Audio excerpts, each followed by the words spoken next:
Welcome back to my podcast, Edible Paper. I'm your host, Paper Izzy, and today we are going to be reading more of the Bible. I am truly obsessed with this series right now. I'm so excited to keep doing it, and I just want to dive right in. If you're new here, my name is Izzy. I take a piece of a Delta 9 gummy and I talk about stuff, and right now I'm reading the Bible. So, we ended last episode with some genealogies that led to Noah. We basically all know who Noah is. So, this episode, we're gonna read about Noah. This is going to be fun. All right, so we're starting on chapter 6. And it came to pass when men began to multiply on the face of the earth, and daughters were born unto them, that the sons of God saw the daughters of men, that they were fair, and they took them wives of all which they chose. And the Lord said, My spirit shall not always strive with man, for that he also is flesh, yet his days shall be 120 years. There were giants in the earth in those days, and also after that, when the sons of God came in unto the daughters of men, and they bare children to them, the same became mighty men which were of old, men of renown. Stopping a little early, but you think this is why conspiracy theorists think giants existed, is because of the Bible? Which I'm not saying really tall people, giants, whatever, didn't exist, but I mean, come on, I don't think it's that likely. I mean, it says it in the Bible, and if that's really all you have to go off of, I don't know what to tell you. And God saw that the wickedness of man was great in the earth, and that every imagination of the thoughts of his heart was only evil continually.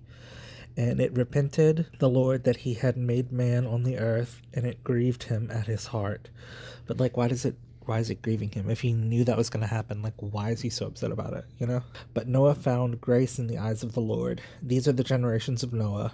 Noah was a just man and perfect in his generations, and Noah walked with God. And Noah begat 3 sons, Shem, Ham, and Japheth. The earth also was corrupt before God, and the earth was filled with violence. And God looked upon the earth, and behold, it was corrupt, for all flesh had corrupted his way upon the earth. And God said unto Noah, The end of all flesh is come before me, for the earth is filled with violence through them, and behold, I will destroy them with the earth.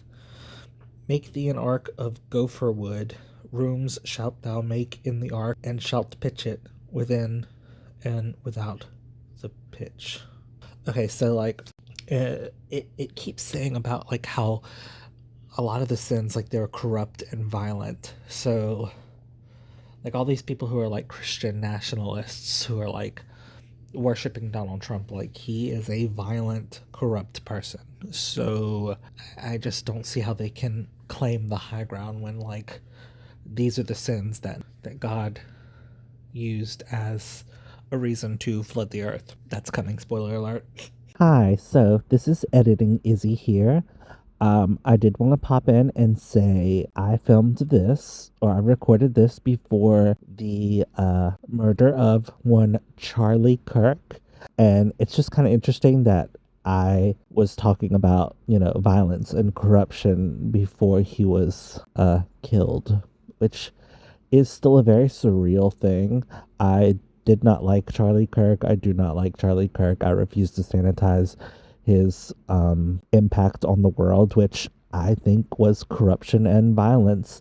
And I think violence just begets more violence. So I think we really need to tone down our rhetoric on on all sides realistically. It's also at a certain point where America is I don't even think we're on the tipping point of dictatorship, authoritarianism, fascism. We are there, especially as I'm recording this part, Jimmy Kimmel just got fired basically for honestly just reporting the truth. Donald Trump does not care about Charlie Kirk. He didn't care about him. He doesn't care about anything but himself. And honestly, I feel like that's what Charlie Kirk stood for. He stood for himself and the money he made from sowing division and hatred and violence. And unfortunately, violence just begets violence. And it's unfortunate. I wasn't really sure if I was going to talk about any of this today, but really listening to it back, it's so crazy to think that I was talking about, the sins of violence and corruption. And that's basically, I was saying, that is our government right now. and the fact that they want to go and say like other people are being violent when, like, I mean, Donald Trump mounted a violent insurrection, and Charlie Kirk spent his whole career, spreading hatred, and it's unfortunate. Like I disavow his murder. I condemn the killing of him. He shouldn't have died. There was one thing I saw online. It's like, I don't support the murder of Charlie Kirk, but he would have supported the murder of Charlie Kirk because he didn't care about gun violence. And I don't know. It's interesting that I started this series and now all this stuff is happening in real life, and it's just pretty crazy to think about. And also another thing is a lot of Christians and people who probably didn't even honestly listen to Charlie Kirk will have been, saying like how he was such a good person and he was so peaceful and da da da da da.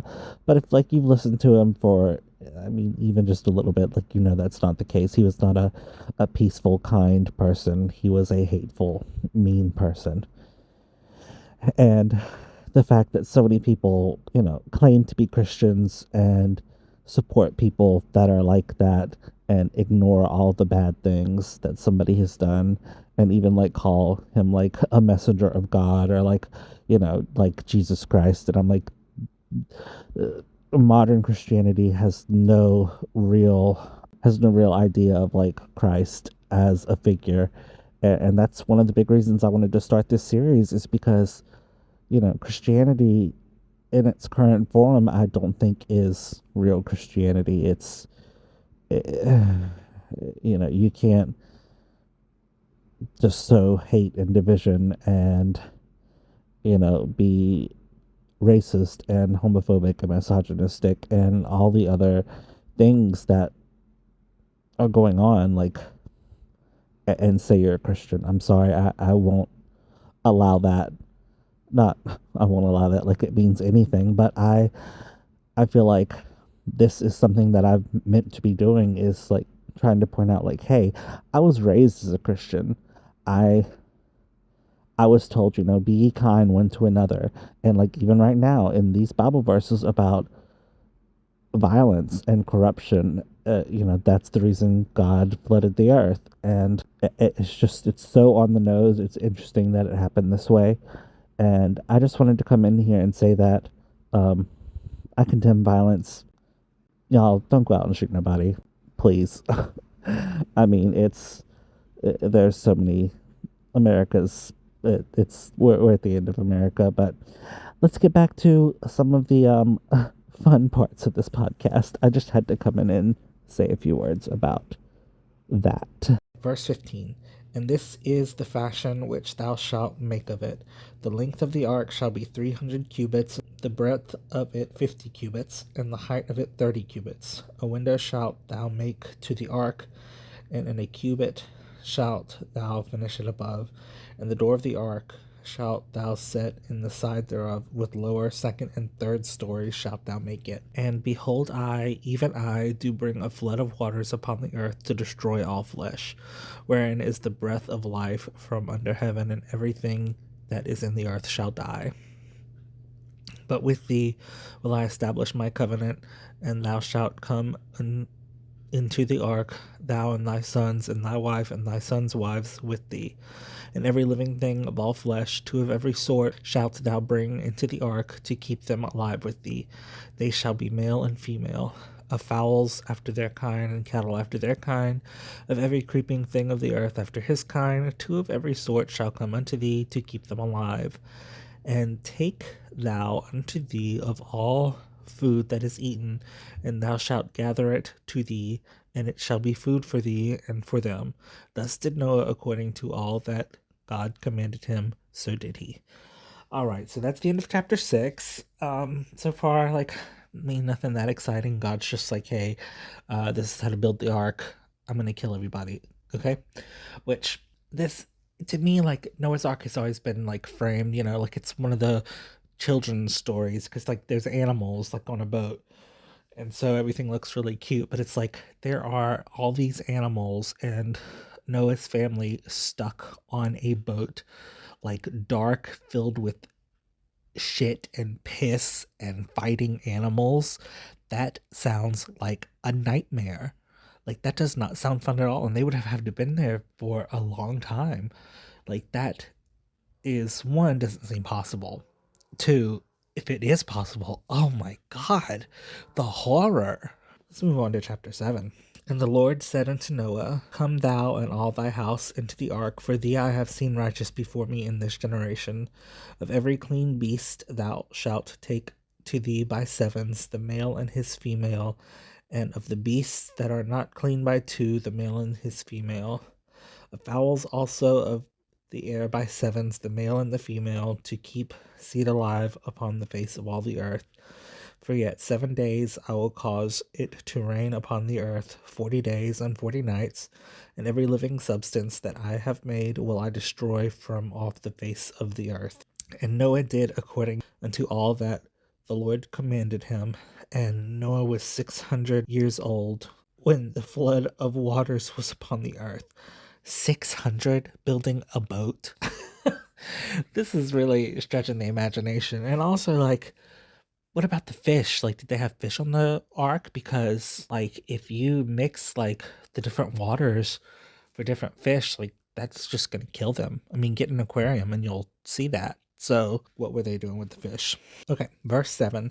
And Noah went in, and his sons and his wife and his sons' wives with him into the ark, because of the waters of the flood, of clean beasts and of beasts that are not clean, and of fowls and everything that creepeth upon the earth. There went in two and two unto Noah into the ark, the male and the female, as God had commanded Noah. And it came to pass after 7 days that the waters of the flood were upon the earth.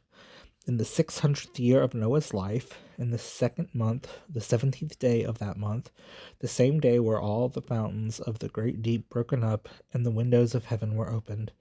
And the rain was upon the earth 40 days and 40 nights. I do remember someone, like, back when I was younger, mentioning how, like, water probably came up from in the earth as well, because it kind of mentions it in the scripture, which, again, I feel like a lot of this is based in, like, they didn't have the science to explain what happened or what they thought happened, so they're just saying this stuff, but it's obviously not true, because it's not like, that's whatever. That's one problem I have with Christianity, is it's so, like, anti-science. And you can even say, oh, well, you know, these are scientific things that happen, but, like, it's so, like, hard to reconcile, like, actual real science with just, like, the scripture that talks about, like, 2 of every animal going into a boat for 40 days and 40 nights, and that's just while it was raining. It had to, like, the waters had to recede and everything. Like, it doesn't make any sense, and I just don't get it. Verse 13. And the self same day entered Noah and Shem and Ham and Japheth, the sons of Noah, and Noah's wife and the 3 wives of his sons with them, into the ark. Oh my god, like, it is so, that's like I was mentioning earlier in the series of this, like, some of this stuff is so redundant. Like, how many times do you have to say Noah, Noah's wife, his 3 of his sons, and the 3 of his sons' wives? And it's like, okay, we get it. You can just say his family. It's all right. We get it. Verse 14. They and every beast after his kind, and all the cattle after their kind, and every creeping thing that creepeth upon the earth after his kind, and every fowl after his kind, every bird of every sort. Again, like, come on, just say the animals. Jesus. And they went in unto Noah into the ark, 2 and 2 of all flesh, wherein is the breath of life. And they went in male and female of flesh, as God had commanded him, and the Lord shut him in. And the flood was 40 days upon the earth, and the waters increased and bare up the ark, and it was lift up above the earth. And the waters prevailed and were increased greatly upon the earth, and the ark went upon the face of the waters. And the waters prevailed exceedingly upon the earth, and all the high hills that were under the whole heaven were covered. 15 cubits upward did the water prevail, and the mountains were covered. And all flesh died that moved on the earth, both of fowl and of cattle and of beast and of every creeping thing that creepeth upon the earth, and every man, all in whose nostrils was the breath of life, of all that was in the dry land died. and every living substance was destroyed, which was upon the face of the ground, both man and cattle, and the creeping things, and the fowl of the heaven, and they were destroyed from the earth, and Noah only remained alive, and they that were with him in the ark. Also, like, thinking about this, I remember people at church always saying, like, oh, how terrible it must have been to have been on the ark, and, all the people of, like, just how did he talk to the whole world in like a week, or in like however long it was it said that it was going to be until it rained? Like, how could he have? It doesn't even say, like, maybe we'll get to it, but like, basically, the people would say, like, imagine just hearing the screaming of the people who are drowning, and the scraping and the banging on the door, and you can't even get the door open because the Lord shut it, and then you just hear it stop and everyone's dead, and it's like, okay, this is a great story to teach the kids. But no, don't let them see a drag queen. Verse 24, and the waters prevailed upon the earth 150 days. Okay, so that's the end of chapter 7. Hopefully in chapter 8 it's going to get into some of this other stuff. I don't know. I have a lot of questions. I have a lot of questions for God. Oh, chapter 8. And God remembered Noah and every living thing and all the cattle that was with him in the ark. And God made a wind to pass over the earth, and the waters assuaged. So when it says, and God remembered, does that mean he was like, oh shit, I forgot about Noah? Like he left something in the oven too long. The fountains also of the deep and the windows of heaven were stopped, and the rain from heaven was restrained, and the waters returned from off the earth continually, and after the end of the 150 days, the waters were abated. Again, so they were in the ark for like almost an entire year, like 160 days short of like a full year. Like, that's crazy. I mean, where did they get the food to feed all the animals? Like, how many animals would have like killed each other? How many of the animals would have like trampled Noah and his family? I don't get it. And the ark rested in the 7th month on the 17th day of the month upon the mountains of Ararat. And the waters decreased continually until the 10th month. In the 10th month, on the 1st day of the month, were the tops of the mountains seen.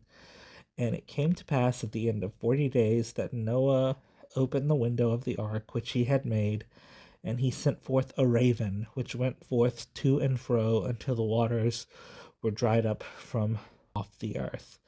And he sent forth a dove from him to see if the waters were abated from off the face of the ground. But the dove found no rest for the sole of her foot, and she returned unto him into the ark, for the waters were on the face of the whole earth. Then he put forth his hand and took her, and pulled her unto him into the ark. And he stayed yet another 7 days, and again he sent forth the dove out of the ark. And the dove came into him in the evening, and lo, in her mouth was an olive leaf plucked off. So Noah knew that the waters were abated from off the earth. And he stayed yet another 7 days, and sent forth the dove, which returned not again unto him any more. So, like, it's confusing. So is this happening? Did they describe the 150 days, and this is just them? Did they tell us about the 150 days and this was just them describing them, or was it the 150 days and now we're here? Because it said the tops of the mountains showed. I mean, I guess it would have to get lower for the bird to get a olive leaf, but that means an olive tree would have had to have grown, or olive bush. I don't know where olives grow in the garden. Oh god. Verse 13, and it came to pass in the 601st year, in the 1st month, the 1st day of the month, the waters were dried up from off the earth, and Noah removed the covering of the ark, and looked, and behold, the face of the ground was dry. And in the 2nd month, on the 27th day of the month, was the earth dried. And God spake unto Noah, saying, Go forth of the ark, thou and thy wife, and thy sons' wives with thee. Bring forth with thee every living thing that is with thee, of all flesh, both of fowl and of cattle, and of every creeping thing that creepeth upon the earth, that they may breed abundantly in the earth, and be fruitful, and multiply upon the earth. Basically, the animals are going to repopulate the earth again. And Noah went forth, and his sons and his wife and his sons' wives with him, every beast, every creeping thing, and every fowl, and whatsoever creepeth upon the earth after their kinds, went forth out of the ark. And Noah builded an altar unto the Lord, and took of every clean beast and of every clean fowl, and offered burnt offerings on the altar. And the Lord smelled a sweet savor, and the Lord said in his heart, I will not again curse the ground any more for man's sake, for the imagination of man's heart is evil from his youth. Neither will I again smite any more every living thing as I have done. While the earth remaineth, seedtime and harvest, and cold and heat, and summer and winter, and day and night shall not cease. I know, like, people always say about, like, the flood killed everybody, and God's not going to kill everybody ever again. But then Revelation is a thing where, like, God does kill everybody. So I'm very confused at that. And that's another thing with Noah's Ark. It's like, oh, well, look, he made a rainbow to say he'll never drown everyone again. It's like, thanks. It's like a abusive husband buying his wife flowers after he punched her in the eye. It's like, oh, I promise I'll never do it again. Okay, right. It just doesn't. It's like, you made the people, so, like, why did you make them with the capacity to just do, like, evil to where you have to drown them? I mean, come on. We're starting chapter 9. This will be the last chapter of today, I'm pretty sure. And God blessed Noah and his sons, and said unto them, Be fruitful and multiply, and replenish the earth. And the fear of you and the dread of you shall be upon every beast of the earth, and upon every fowl of the air, upon all that moveth upon the earth, and upon all the fishes of the sea. Unto your hand are they delivered. Every moving thing that liveth shall be meat for you, even as the green herb have I given you all things. But flesh with the life thereof, which is the blood thereof, shall ye not eat. So, eat all the animals, but don't do cannibalism, I guess? God's against cannibalism. Who would have thought? And surely your blood of your lives will I require. At the hand of every beast will I require it. And at the hand of man, at the hand of every man's brother will I require the life of man. Whoso sheddeth man's blood, by man shall his blood be shed, for in the image of God made he man. And you be ye fruitful and multiply, bring forth abundantly in the earth, and multiply therein. And God spake unto Noah and to his sons with him, saying, And I behold,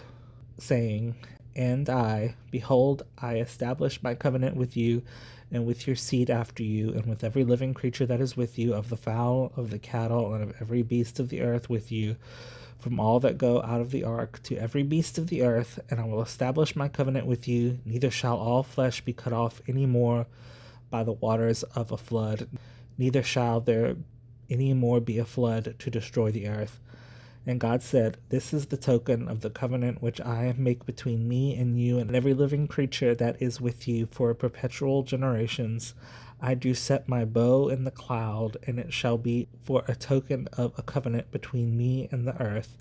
And it shall come to pass, when I bring a cloud over the earth, and the bow shall be seen in the cloud, and I will remember my covenant which is between me and you and every living creature of all flesh, and the waters shall no more become a flood to destroy all flesh. And the bow shall be in the cloud, and I will look upon it, that I may remember the everlasting covenant between God and every living creature of all flesh that is upon the earth. And God said unto Noah, This is the token of the covenant which I have established between me and all flesh that is upon the earth. So this is the origin of the rainbow, which, again, I've said it plenty of times so far. It just seems like, rainbows existed and they had to figure out, like, well, why does a rainbow come after rain? Well, it must be God's telling us something. And it's like, they didn't have the science to explain, like, why a rainbow occurs. It's light through the water droplets. And then I hate when people are like, you know, gay people have appropriated the rainbow. It's a symbol of God's love. Girl, it's a symbol of murder and death and destruction. God killed everyone on earth. He drowned every person and every animal except for the few on the ark. And when you see a rainbow, it's like, oh, it's because God loves us. Girl, it's because God killed so many people. And he's like, I promise I won't kill anyone with a flood again. Thanks, I guess. But, like, So it's like, what would you rather have the rainbow be used by gay people who actually love each other, or somebody who just killed millions of people? Like I don't know how many people were alive back then. Of course, it's all like biblically speaking. It's just it's not real, you guys. It's not. Oh. Verse 18. And the sons of Noah that went forth of the ark were Shem and Ham and Japheth, and Ham is the father of Canaan. These are the three sons of Noah, and of them was the whole earth overspread. And Noah began to be an husbandman, and he planted a vineyard. And he drank of the wine, and was drunken, and he was uncovered within his tent. And Ham, the father of Canaan, saw the nakedness of his father, and told his two brethren without. And Shem and Japheth took a garment, and laid it upon both their shoulders, and went backward, and covered the nakedness of their father, and their faces were backward. They saw not their father's nakedness. And Noah awoke from his wine, and knew what his younger son had done unto him. And he said, Cursed be Canaan, a servant of servants shall he be unto his brethren. And he said, Blessed be the Lord God of Shem, and Canaan shall be his servant. God shall enlarge Japheth, and he shall dwell in the tents of Shem, and Canaan shall be his servant. And Noah lived after the flood 350 years, and all the days of Noah were 950 years, and he died. Okay, so that last little bit took quite the turn. So basically, Noah makes a vineyard and like is a drunkard now, I guess. And so he's like laying like naked. So his son comes to cover him up, and Noah curses his son to be a servant, like and like all his ancestors to be servants. Why? Because you were drunk and you got covered up. And how does Noah have the power to curse somebody who like? It doesn't say God did it. It just said Noah did it. And I'm sure Noah was drinking. If he was in the ark and had to hear all those people dying outside, I'm sure he had a little bit of trauma from that. And I'm pretty sure that's why he was drinking. It's all so ludicrous. I mean, I really don't. Oh my gosh, I really don't understand. I'm going to read chapter 10 too, because it looks like it's just more lineage stuff. So let's go to chapter 10. Now these are the generations of the sons of Noah, Shem, Ham, and Japheth, and unto them were sons born after the flood. The sons of Japheth, Gomer and Magog, and Madai, and Javan, and Tubal, and Meshech, and Tiras. And the sons of Gomer, Ashkenaz, and Riphath, and Togarmah. And the sons of Javan, Elisha, and Tarshish, Kittim, and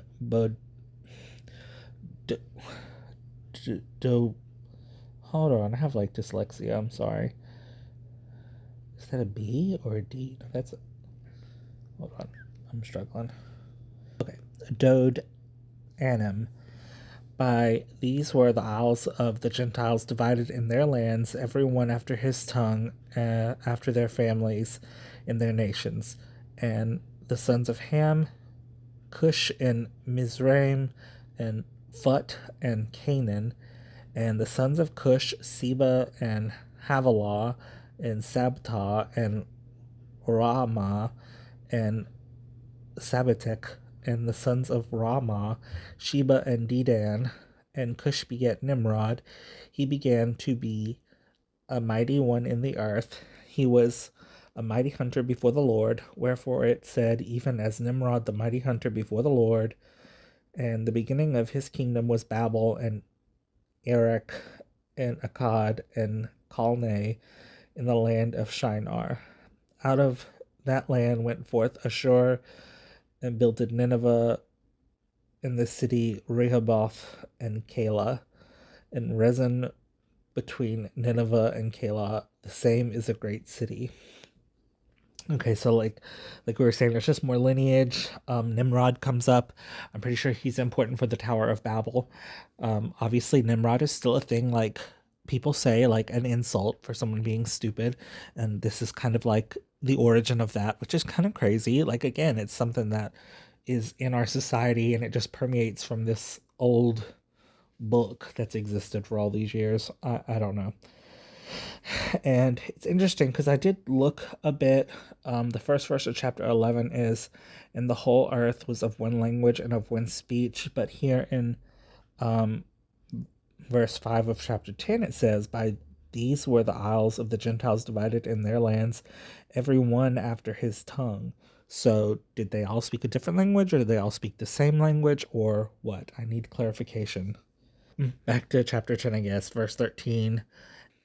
"And Mizraim begat Ludum, and Anamim, and Lehabim, and Naphtuhim, and Pathrusim, and Kashluhim, out of whom came Philistine, and Caphtorim.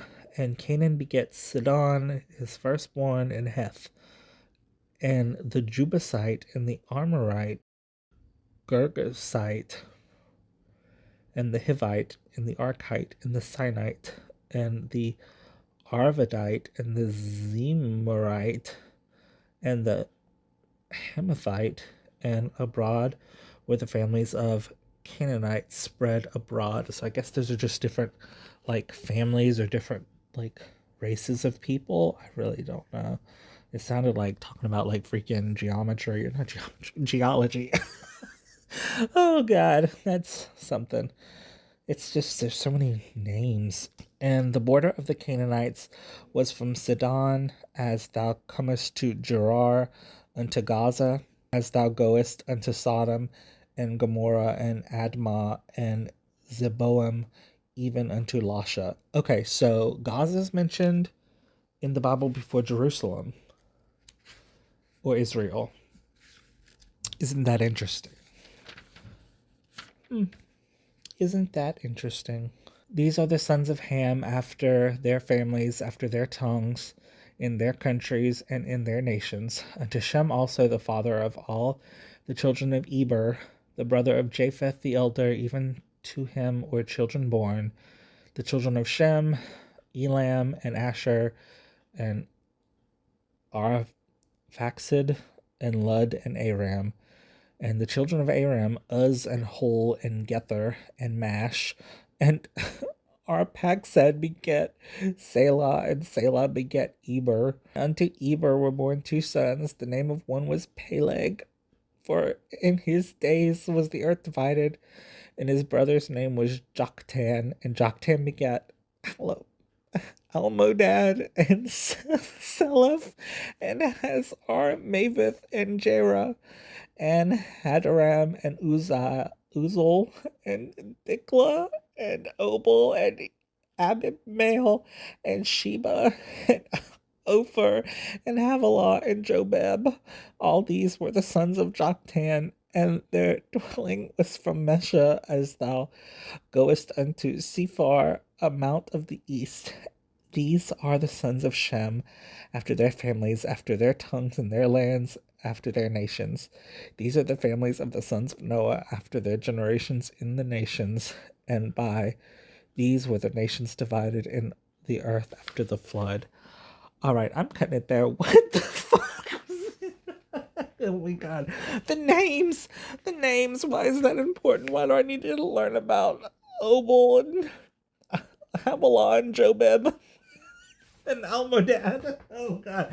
I'm sorry if anybody has these names in real life. I'm not laughing at y'all. It's just crazy how all of these names were included in the Bible. For what purpose? Like I said, people at the church were always like, "Well, if it's in the Bible, it means it's supposed to be there. It means something specific." Girl, what could we have possibly learned from all that, like, gobbledygook? I am so over it. I cannot believe it. All right, so final thoughts for this insane episode. What on earth? Noah's Ark, terrifying story. I really don't know why it is so prevalent in our society. It's like a cute, like, sweet, like, little light children's Bible story. Like, it is about the entire earth being drowned to death, and God being like, "Tee, I will never do that again. Here's a rainbow." okay. And then, like I said, with Revelation, it talks about the God is going to destroy the earth with fire. So it's like, okay, I'm not going to drown everyone. Instead, I'm going to burn them all alive. It's kind of like, why even do the rainbow if you're just going to you're going to kill everybody anyways? And it goes against what he says because he's like, oh, I won't kill everybody. But like, that's what Christians today like are looking forward to, like everybody dying and like going to heaven or whatever. It's so bizarre. And like Noah's Ark, I feel like it's the perfect example of like such a freaky, twisted, dark, like bloody, gory tale that's like sanitized so Christians can feel better about themselves. And like I know like at church people would always say like, oh, well, Noah was trying to warn everybody and they wouldn't go with him. And maybe they'll retell it later in the Bible and I'm just completely wrong. But like I didn't get any of that from that. Like Noah wasn't like, hey, y'all need to get on this boat because God's gonna drown everybody. It's just like, okay, I'm making this boat. See y'all later. Door shut. Everyone drowns. Yeah, I don't get it. I was really looking forward to this episode though because that's like a qualm I always have because you just like look at any kids books. It's always like a boat with all these animals sticking out and smiling and like it's like a bird flying and like it's sunny and everyone's happy. Nobody would have been happy. They're like the only people left on Earth, which by the way again, does that mean like they just inbred with each other and everyone is like from inbreeding? It is so I don't get it. And again, another thing that's interesting about this part of the Bible is Gaza is mentioned before Israel, before Jerusalem. So I'm just putting that out there. I didn't say that. That's the Bible that says that. The thing people are like, well, Israel has a right to defend themselves, girl. I'm against genocide, which is basically what God is for because he drowned everybody. So if we take anything from the Bible in this one, it's people just get killed in the Bible and God kills a lot of people. So it's kind of like, how are you like, oh yeah, God is love, girl. God is a murderer. All right. I'm, I think I'm done. This is a lot. Thank y'all for listening. Thank you for being here with me. If you like my podcast, please like, comment, and subscribe for more. Also, check me out on Patreon. Thank you to the 2 people I have subscribed on Patreon. It's $5 a month. I really love recording this podcast. This is crazy, y'all. I'm really looking forward to doing the next episode. I don't know when this one will be up, but I had a lot of fun, and I hope you had a lot of fun listening. Comment down below what your thoughts are of these scriptures, and I will see y'all later. Stay edible. Except maybe don't, because apparently God's against cannibalism of all things after he just killed everyone. Whatever.